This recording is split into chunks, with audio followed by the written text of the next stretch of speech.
space. Hello, hello, hello, hello, and welcome everyone. Very happy to be here and very happy that you're all here. Today, we're going to have an exciting conversation. I hope it's exciting. We're planning an exciting conversation with three amazing women.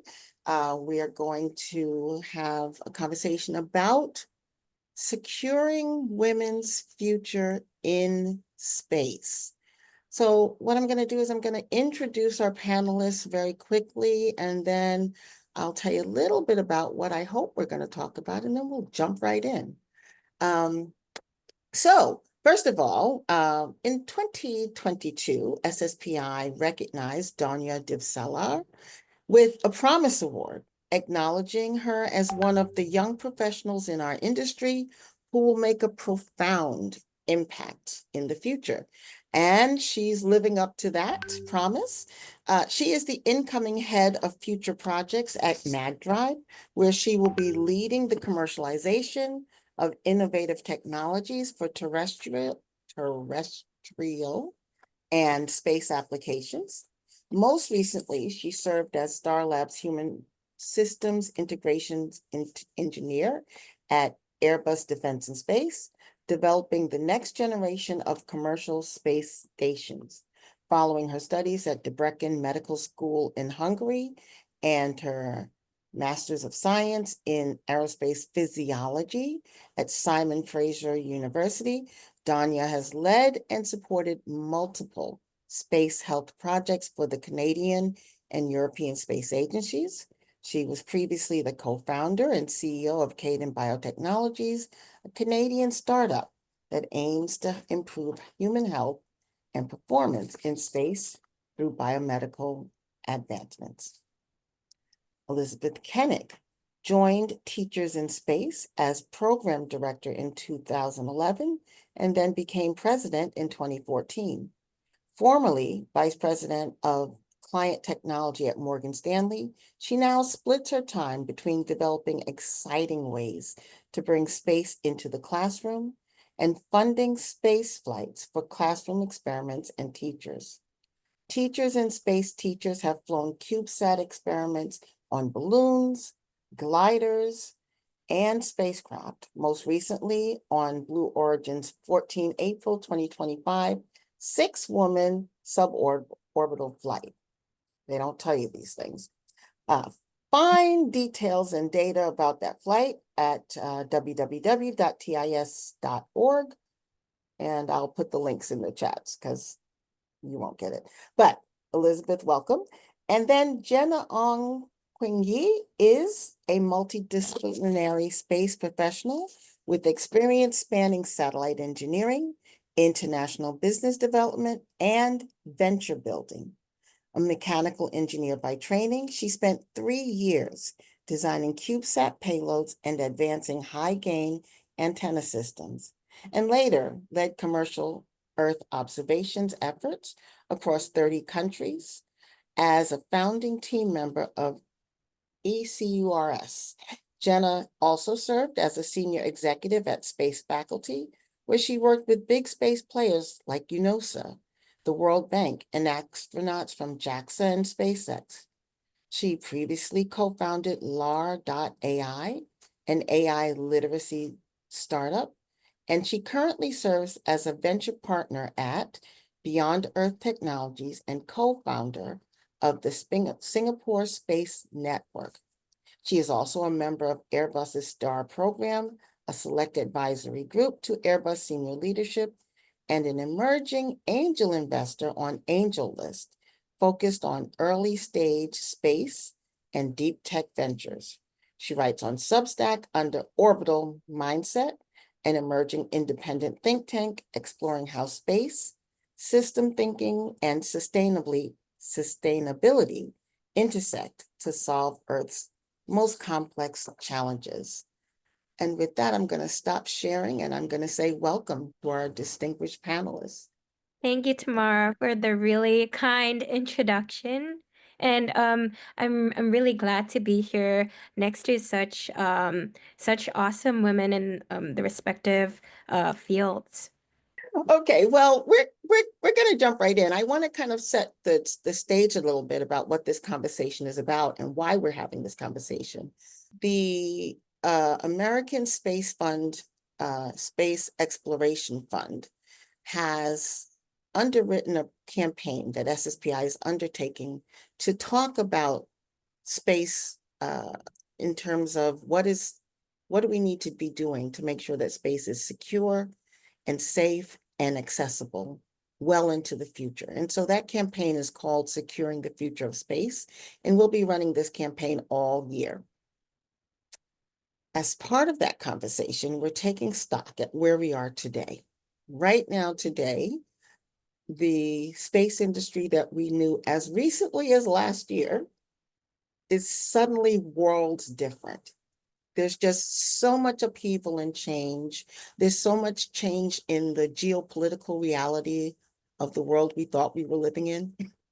There is a lot of uncertainty around a lot of very big issues, especially the sustainability of space. There are a lot of questions about what it means even to be an astronaut. This is a thing that came up just last month on that flight that you were mentioning in your bio, Elizabeth. And so into that context, we want to talk about women and how we engage in the space as it lives today, which is a very uncertain space. So the question is, how do we secure women's future in an uncertain space? So this is what the conversation that we're having. And I'm just going to ask a single question, and I'm going to give everyone an opportunity to take just 2 minutes to just kind of react to the question. And hey, let's see if I can do this very quickly. Huh? All right, well, while I'm figuring out the technology, nope, I'm not going to be able to do it. While I'm figuring out the technology, why don't I just ask the question? So here it is. From your vantage point, what concerns, insights, or imperatives shape how you see women's future in this uncertain moment for the space sector? And so anybody can jump in. 2 minutes. Yep. Okay. So I am from a particular generation, right? Like I was born in 1961. I grew up being told that I would go to space. Everybody was going to go to space. And then after the Challenger disaster and the end of the first teacher in space program, suddenly, no, we're not going to space. Space is dangerous, space is expensive, space is risky, and only the very few, the very select will ever go to space. And a lot of us went and worked in technology instead. Another thing that happened in the 80s and 90s is that women started to much more often go and get college degrees and master's degrees, and Ivy League colleges opened up and went co-ed, and women began to participate in things. If you go to the Explorers Club, you will start to see women's names on the charts of having done things and led things from the 80s onward, right?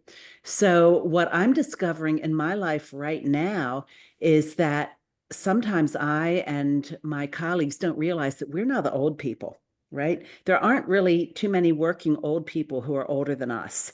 And I want to say on our behalf to everyone else, we're not as bad as you think we are, right?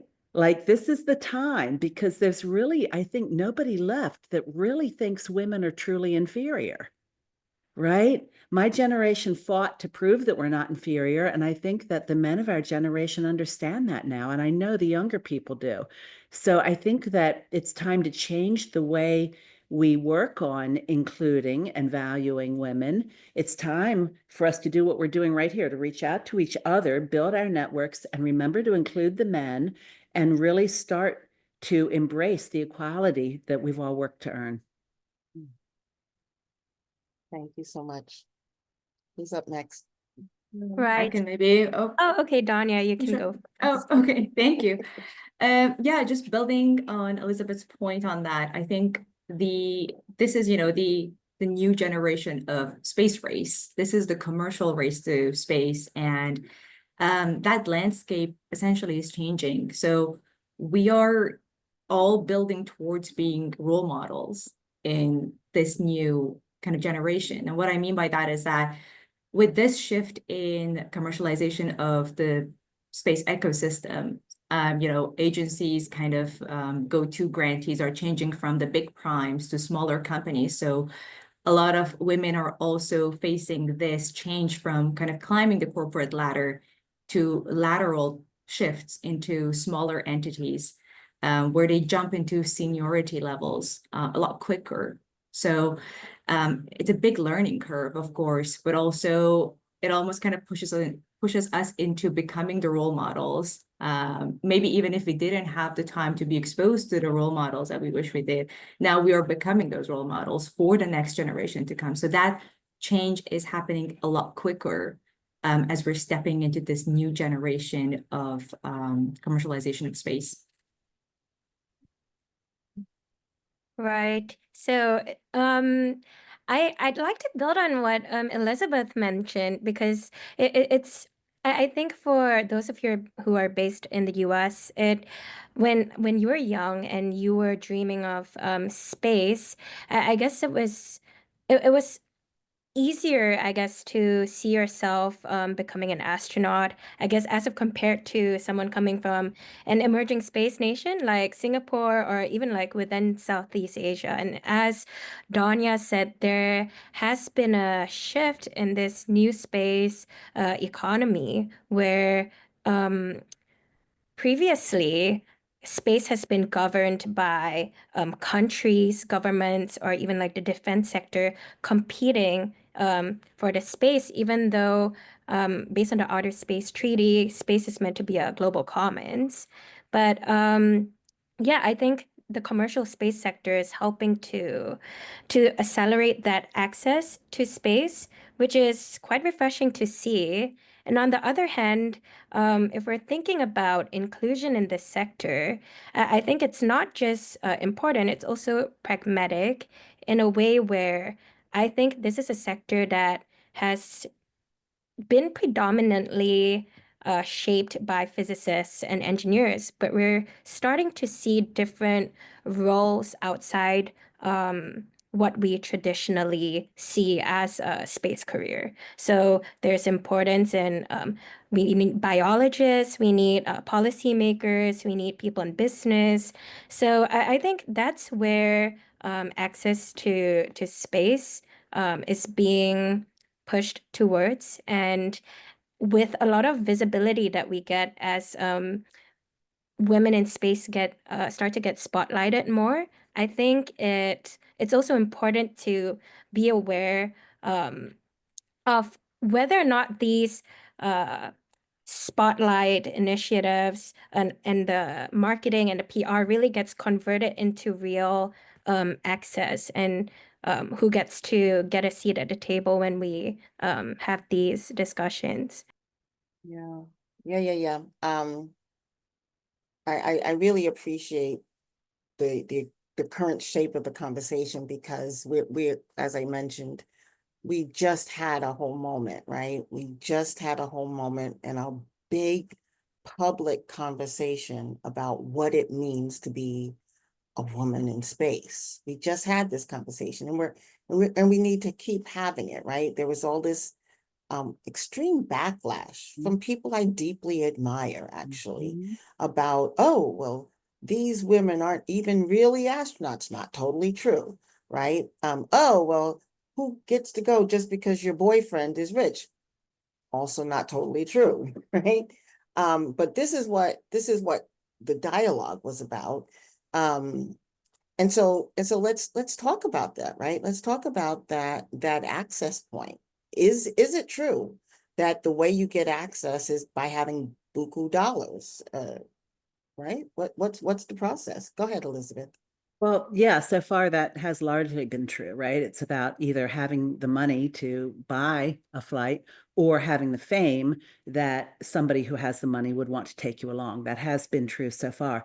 But I think that in terms of the backlash against this all-women flight, which is the first all-woman flight since 1963, when I was 2 years old and my mom was 27. So that's how long it's been, right? And I would like to ask, if this is nothing, if this is just an 11-minute ride, why have women been excluded from it for this many years? And I think what this really evidence is that there is still a cultural paradigm that if women can do it, it must not be that hard. Perhaps it's not even worth doing. And so what I've started saying, when I still, even this week, see men posting on social media where I was saying, isn't this wonderful? 1961, Yuri Gagarin goes to space. April 12th, 1981, first US space shuttle. 2001, April 12th, first Yuri's night party. What happened 20 years later? There was a pandemic. But this year in April, 6 women went to space. Oh, nothing. Blah. Not sure they're. Okay. Would you please tell that to William Shatner and all the men on all the previous New Shepard flights who went past the Kármán line and went to space? Silence. Silence, right? So the anger really is that it was women, not any of the other stuff. And they make up the other stuff and say, well, it's not really space, or it's just 11 minutes. I would like to say that Lauren took one of our CubeSats, gave us a free launch of that CubeSat, put it under her seat. That is a CubeSat that was proven with NASA funding as a standard for suborbital flight. It had to be vibration tested. It had to go through all of the requirements for a space launch. It was proven. We've launched it twice since that first flight with experiments in it from classrooms. And then Lauren just gave us a free launch.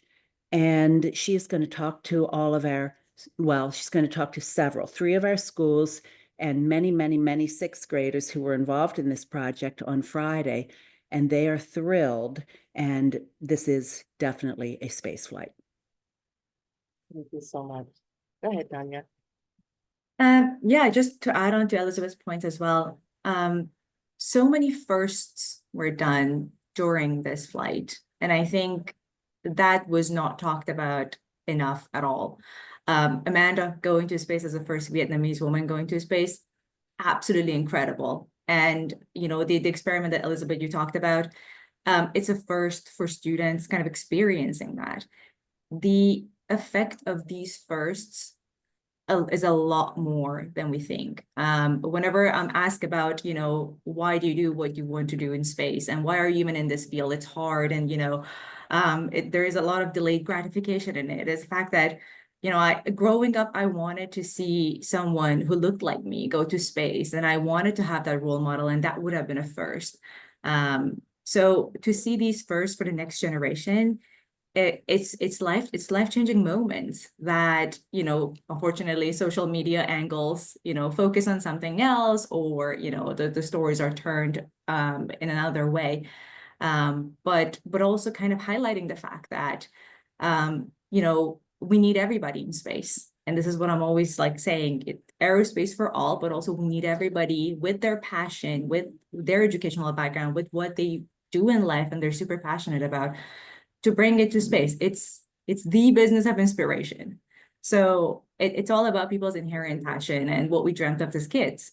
So we need everybody, we need all the backgrounds. So everybody going to space with different backgrounds is a step for representation, is part of those firsts. And those firsts are necessary in this industry. They push us forward a lot more than we think. They push technology creation forward more than we think. So there's a lot more involved in these steps than really shows. Yeah. Right. And yeah, I completely agree with both of you, Donya and Elizabeth. And I would say, I think a lot of the backlash that surfaced kind of stemmed from this impression that the entire thing was a PR stunt. Well, visibility is really important, but I think a lot of people kind of ignore the pragmatic side of the benefits that has brought us. I think when we look at new space and we look at the commercial sector, we're trying to accelerate access to space. And I think for those of us not working in government sectors, it's widely known that compared to our other industries, space is one that is capital intensive. We're always kind of resource starved in some way, like compared to other sectors. And the pragmatic side of this, of us sending billionaires, be it like Jeff Bezos's friends or even like scientists in the past, like for us channeling those resources into what could then be used for future research on satellites in microgravity. I think that in itself is the commercial benefits of it beyond the visibility. And I think it's not new to space. I mean, if you think of the iPhone, if you think of your laptops, the computer, internet, self-driving cars, all of these things were seen as luxury before, but they paved the way for access to make something that seemed so far away usable for everyone. So I think this is just the early stages, and I hope to see that unlock that for more people. You know, I really appreciate this idea of first of all, the capital resource that is required to do space. It's a lot. And it's one of the things that we talk about all the time. It's not only that it takes a lot of capital to do space, but it takes a long time to get a return on that investment in space. If you do, because space is hard, right? So that's a really key thing to mention. And I'll just throw this thought out there because I thought you were going to say that, but if you don't say it, I will, right? Seriously, it's not a new thing to hire a celebrity to promote your product. that's kind of normal, right? So yay, space, you know. Anyway, but okay, I'll get off that soapbox. But but you know, when we think about that, I want to go back to this idea that we were having about just the wide ranges of what it means to be in space, and we're talking about women having a future in what is space going to be, right? This is the conversation we're hoping to have, and so when we think about that, talk a little bit more about all the different ways that we can right now today prepare ourselves for being involved with space. I mean, I'm hearing Liz talk a little bit about the students sending up experiments, and I just want to know, what should women be doing? What could we be doing today from wherever we sit to be able to access this thing that is capturing the imagination and also asking for a lot of our resources? Yeah, I'm eager to answer that. First of all, I would say women can do everything. We can do it all. And one of the things that has dismayed me about the coverage of NS31 was, where did it go? Fashion magazines, right? And so there is a real strong need. I think that coverage of women's is a really good indicator that the world is becoming ready and able to recognize that we can do more than just nice in a bikini, right? So now women in some sports, especially basketball and soccer, are winning championships and able to get sponsorships and starting to be paid fairly and get adequate TV coverage. Maybe we can start to admit that there are women who are really good at technology, who are able to go to space, who are scientists, who are going to be running research on Earth that others will perform in space, or they may themselves be building or managing new commercial space stations or working on them. And a huge number of women are STEM teachers. We've had some really amazing teachers come in to our program, be uncomfortable, especially as women, with soldering and circuitry, discover that they can do it, be comfortable asking for help, and then go back and have their students come up with amazing experiments, because teachers know how to teach. And so I think most of all, as women, we should be willing to follow our passions, ask for help, don't be afraid, and be involved, because there are so many openings right now and there's opportunities for everybody. Anybody else before I go on? Yeah, maybe I can add a little bit to that. I think the value of kind of like that early exposure to opportunities cannot be missed. And what I mean by that is, you know, a lot of us go through our university years without ever kind of getting the chance of being exposed to, oh, you can work on a satellite or rocket or drones, and you can send things to space. And there are initiatives that support this. And, you know, you can get funding for what you're doing. You can be supported by different academic fellows working on different projects. Exposure to those opportunities, it doesn't happen as often as it should.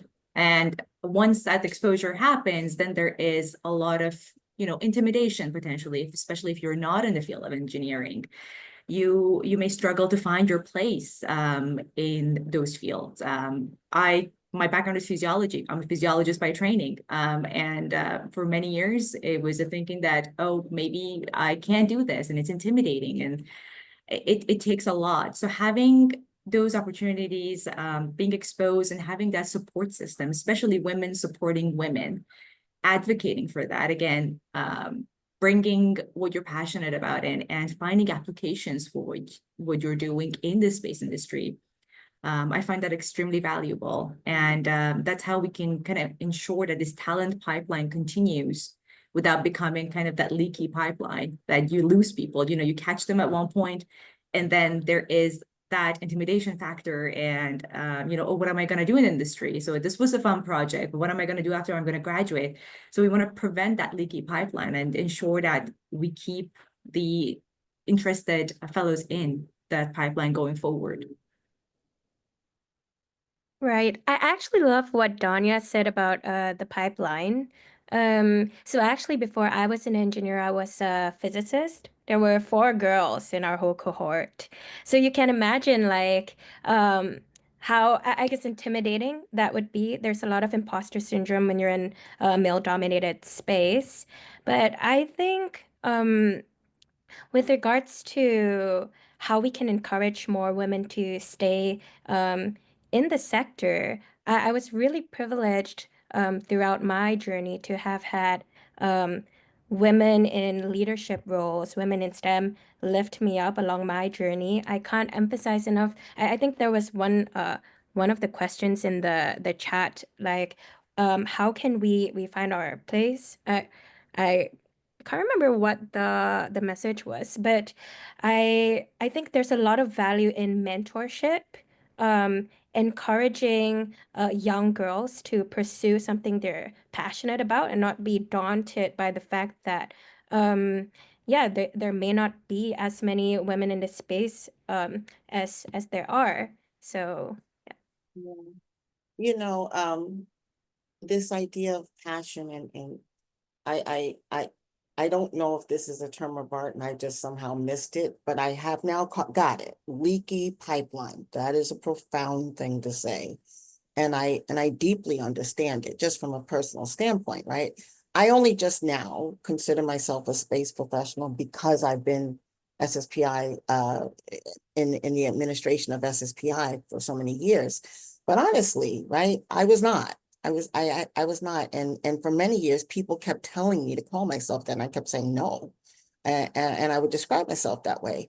But I have a lot of things that I'm deeply interested in and curious about. How does this work in space? And I've been so excited and fascinated with all the different things that we actually do need to know, or the ways that maybe, space is beneficial to us as a resource, when we want to create medicines that work well in human bodies, and it's easier to do it in microgravity than it is on Earth. That's huge, right? That's really huge. And I think we need to talk more about these non-traditional roles, because women are in a leaky pipeline. There's lots of ways we get off the track. Like, no, I don't belong here, right? There's lots of that. And it certainly, one of the criminal things of the coverage of that flight is how we just totally dismissed the professional qualifications of some of the women. Just dismissed it entirely. That's criminal, right? It lost in the conversation of gender and what they look like in their spacesuits was their professional qualifications to be on that flight. Talk about a leaky pipeline. And so, what do the girls of today think about about, oh, 6 women went, they look nice in the blue. I'm wearing blue, okay, so they look really nice in the blue. That's not helpful, right? That's really not helpful. But okay, don't get me started. But anyway, let me kind of pivot just a little bit in our thinking about things. Right now, we're saying that the conversation is kind of taking this turn where we say there are lots of on-ramps to space. And at the same time, there's some things that are happening. Certainly here in the United States, we're seeing it. It's very loud here in the United States. Like, you're not supposed to have firsts, apparently. Like, firsts are like a bad word, right? And here in the US, we're taking down all the pillars of firsts. Like, we're not supposed to talk about that, right? If you're good at a thing, you're supposed to just be good at it. And you shouldn't be good at it because you're a woman. And that's a bad thing if you're good at it and you mentioned that you're a woman, right?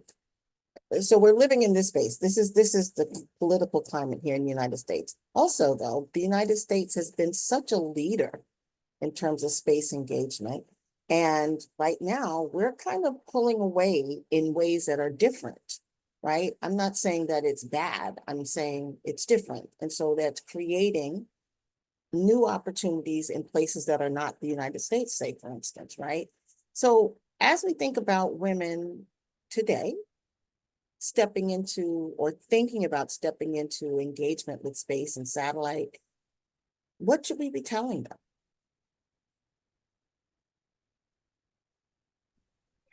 Well, is it okay if I answer first? Sure. All right. So, yeah, I think it's really great that you mentioned that, and I think it brings us back to that previous conversation about roles. I think as space evolves, geopolitically and in terms of technology, in terms of the science, and in terms of how we connect these advanced technologies back to Earth industries to benefit people. I think what's important is not just preparing women for specific roles in the space sector. I think that's something that's ever changing. I don't think there should be a set number of roles in the sector. I think we always say this is a space industry, but we don't hear people call the ocean and industry. We don't have like a internet industry. Like, what's an internet job? You could be an anything. I think the same can be applied for space, where we have telecommunications, we have GNSS, we have remote sensing, and then we have outer space exploration. I think beyond preparing someone for a role, it's important to equip them with the strategic mindset and that leadership lens to navigate this multidisciplinary field, so that people don't just see themselves as fitting into roles, but rather future leaders that can shape how we lead innovation. Yeah. Donya, talk to that a little bit. Yeah, just to add on to Jenna's point on that, something I think that's a very good point to mention, kind of creating that mindset, that leadership mindset. And I would add on to that with something that I've seen, very personal, kind of like close to my heart that I've seen happen when I've been changing career is that a lot of things change. You hop from one job to another in one industry to another, even though we don't like using the word industry within the space world, let's say an ecosystem. Building a core set of skills that you can take with yourself anywhere you go in this ecosystem, even if you were to go to another field that would serve you, almost like a utility belt of skills that you can take with you. Recognizing what those are, and how they can help you in your career, in your growth, and passing this on also to the next generation. But taking those, again, like a utility belt, like your own skill kit, and kind of centralizing that. So something that you can carry with yourself everywhere. So recognizing those and building on those skills, and being able to be supported by other women in the industry and having their experience and their stories added on to that kind of core skill set. I think that would be super valuable to have when moving around between different jobs within the industry or trying to kind of break into it as well. So I have done a lot of different things in my life. And part of this, again, has to do with what generation I'm in. When I was in college, I was encouraged to either go into teaching or get an English degree. I was discouraged from engineering, even though physics was one of the things I did best at in high school. And I went to modeling school. And then I went and worked in retail. And then I got married and had a child. And then I got serious and I went and got a degree in information systems and operations analysis, which was a brand new degree at the University of Maryland. And that got me started on my technology career. But the English and the education that I studied first have really, really helped me, because I find right now at this point in my career, to get beyond being seen as just an educator, the more I am willing to involve myself in working groups. I'm on advisory committees for the Global Spaceport Alliance. I'm doing some things just lately. If people say, will you join this? I say yes. The ability to work with different people in different aspects of the space industry is really helping me understand how it all works and making me more aware of all the different things that women can do. So I think it's really important that we break old models of women can do this, but not that, right? How many times do we see on social media, even today, which archetype are you? I'm not an archetype. You're not an archetype, right? If you're this and you're not those, because only one woman can be one thing at a time, that's what holds us back. So, yeah, studying what is of interest to us, specializing in that, but also reaching out across the different sectors, I think is what's going to make it so supportive and successful for women. Yeah. I have to share this with you ladies just because it's a true thing. I was having a conversation with my son. My son is a civil engineer. He has a civil engineering degree. He's not a fan of engineering, by the way, but he has a civil engineering degree. And he says to me, he says, Mom, you should have been an engineer. You like figuring things out. I don't. And I was like, you know what's sad is that I'm not sure I remembered or even knew the word engineering in my entire growing up experience. I don't think I came across the word. And if you asked me what was an engineer, I don't think I knew until I was 30 something. And so you talk about how we get targeted and slotted into pathways that then are hard to kind of emerge out of, right? You know, especially because not as easily talked about, but thank you, Elizabeth, for raising this idea of how we're targeted as women with these archetypes and this, that, and the others. We take this on as identity. right? Mhm. We own these identities and we step into them, and then that shapes our future in a lot of ways. Well, with that, I'm going to pivot just a moment. I'm going to ask my panelists to be a little patient with me. I have to do a little housekeeping, and then I'm going to ask for some audience participation. So here's what we're going to do. Let's start with this. All right, so first things first, I want to thank the supporters of SSPI-WISE. I should have said, I haven't said yet, SSPI-WISE stands for Women in Space Engagement, which is what we're talking about today. And supporting SSPI-WISE are QVIA, Hughes, an EchoStar company, and River Advisors. And we want to thank them for their continuous support of SSPI. SSPI-WISE, I should say. And now I want to ask everyone in the audience, and I do mean everyone. I saw that we have allies in the room. Everyone should ask to participate right now. We're going to ask for you to reflect a little bit and take a minute or two. I'm going to give everybody a minute or two to just write down your responses to one or all or some, I don't care, these questions I want to put out to you. So number one, what kinds of preparation do women need most for space sector under stress?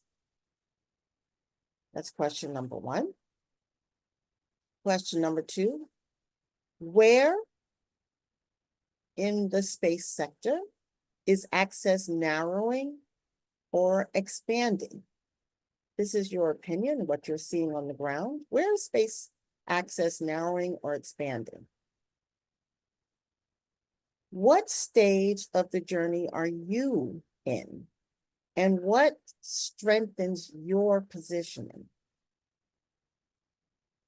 And then lastly, what shared vulnerabilities can unite us? And here by unite, what I'm asking about is us writ large, women writ large, but also allies of women. How do we unite as we address ourselves to a very turbulent environment? So I'm going to leave that up on the screen for a little while, just a minute or two. And I'm going to ask everybody to just take a couple of minutes to consider these questions. And you're welcome to put your reactions in the chat. And then we'll come back to our panelists and get their reactions. And if you'd like to share your reactions and your comments are in the chat, we'll take an opportunity to invite you into the space as well. Okay, so ladies, what do we think?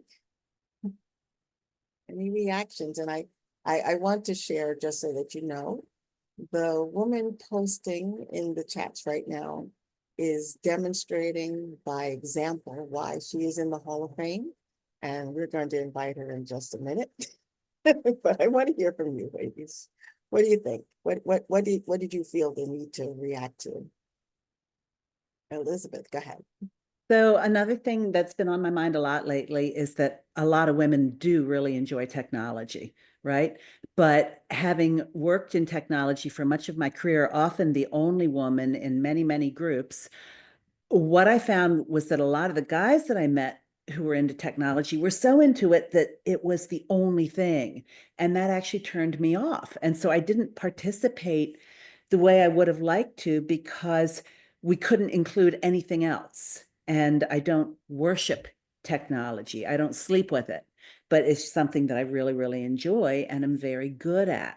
And I think that I've had some really interesting conversations with women and men these weeks since NS31. How do we get the world to understand that women like technology too? We really do. Okay. Thank you. Or maybe I can add on also to Elizabeth's point on that. Women are excellent multitaskers.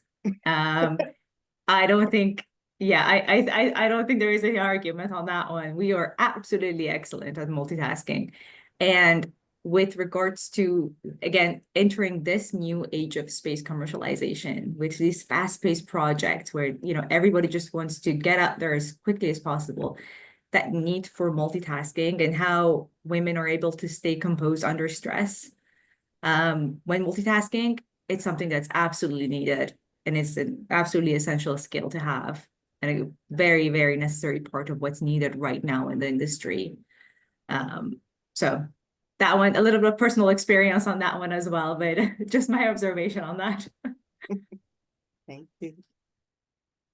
So actually, Tamara, I remember you earlier saying like it took you so long for you to recognize yourself as a space professional because you came from like a rather unconventional pathway.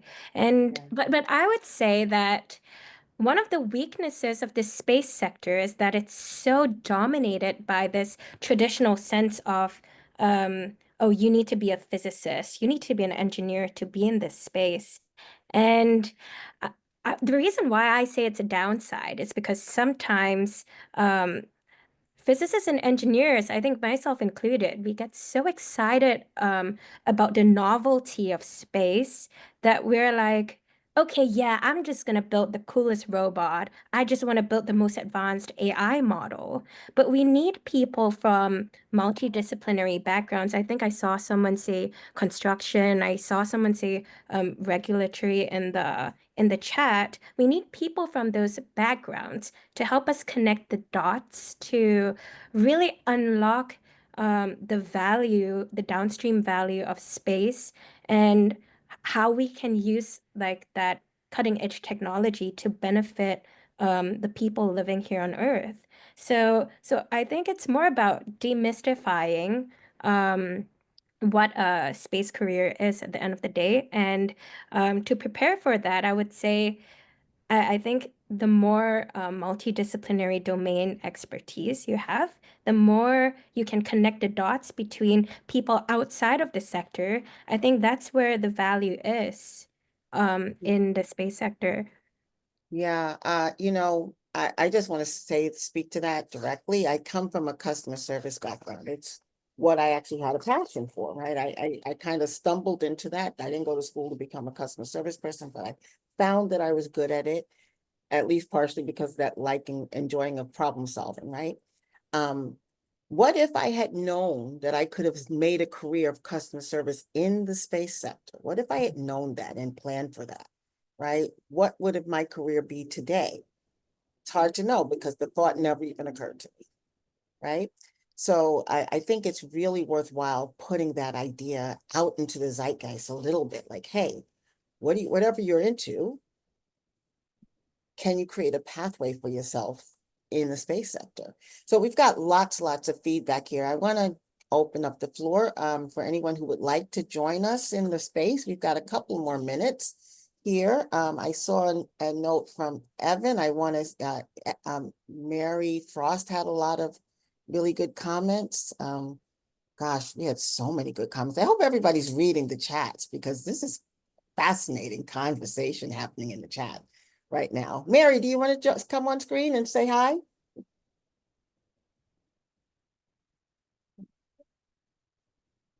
Uh-oh, who did I lose? I There she lost is. Genna. Hi, Mary. Oh, hi. Wait a minute. I keep I losing am people. so thrilled with this entire panel, not to mention Tamara, who I always love to pieces. She's so great. But thank you all for your comments. The space industry is always hard to break into because it's very military oriented. It has been in the past. So as it moves into the commercial sector, I think there'll be more and more opportunities. And you guys are living examples of exactly the kind of wonderful women we need to push forward into the space industry. And once you get in and, just keep on going, I'd say that determination that each of you have, your skill sets, competencies.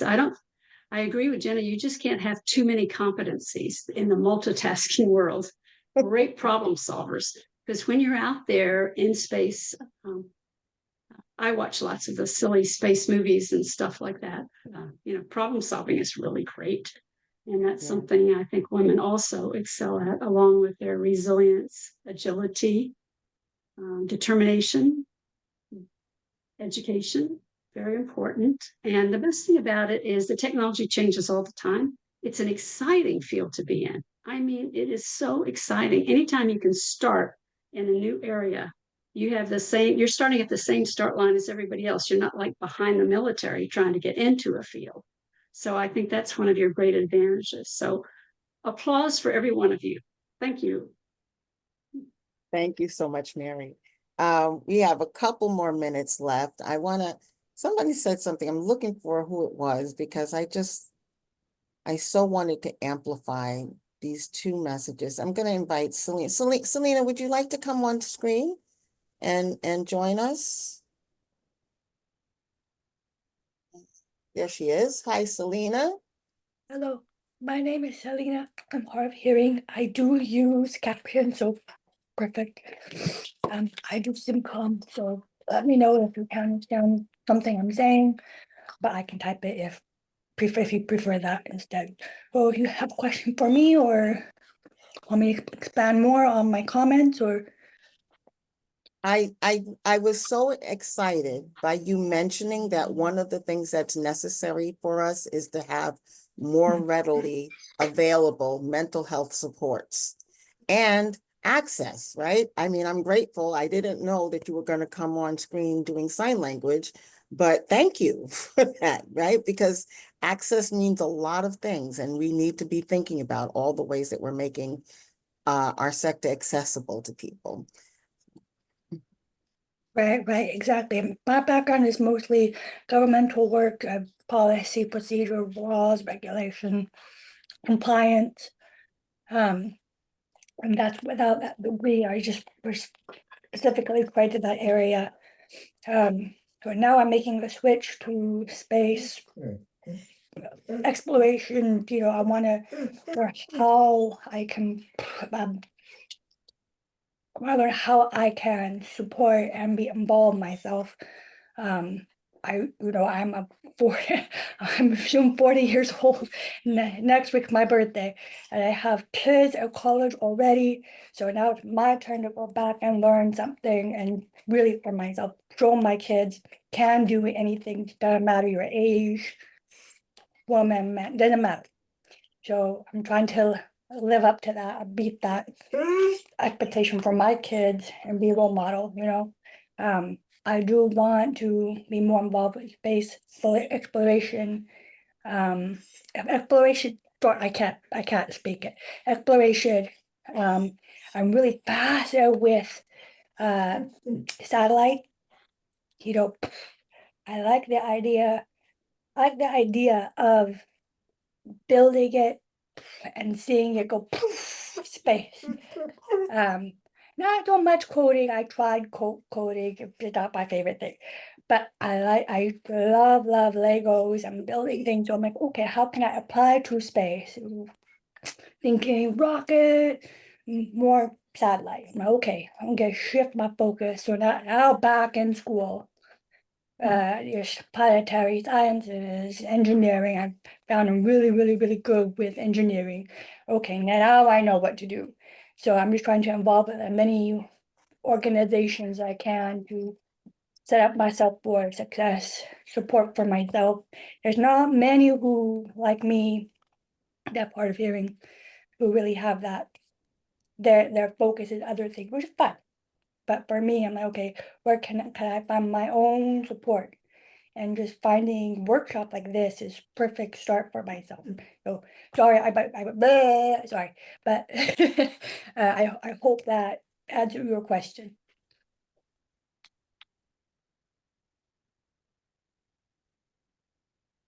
Talking on mute, so let's try that again.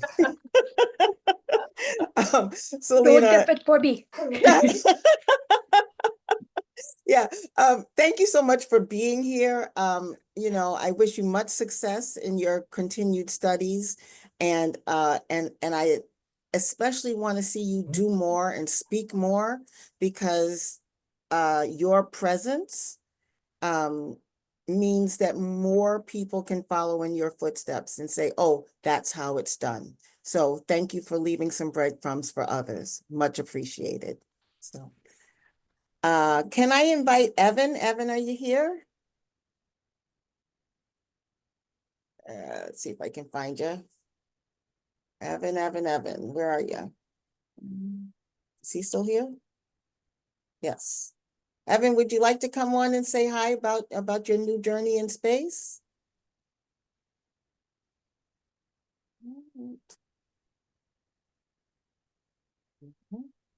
Let's see. See you off.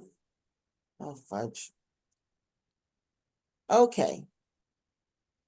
All right, I'm going to not bring him on screen because I don't see him on screen. And anyway, we're at 11:58, so I should stop. I should stop doing that. Okay, so listen, I have really enjoyed this conversation. I had like individualized questions for each of you, and we didn't do none of that. But you all have really broadened this conversation considerably. I really appreciate it. I hope that our audience got a lot out of taking a moment to reflect.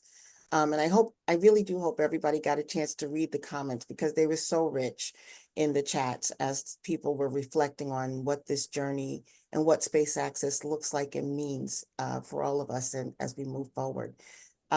This is just one conversation out of many that we need to keep having. So thank you for helping us have it. And with that, I'm going to say thank you on behalf of SSPI-WISE.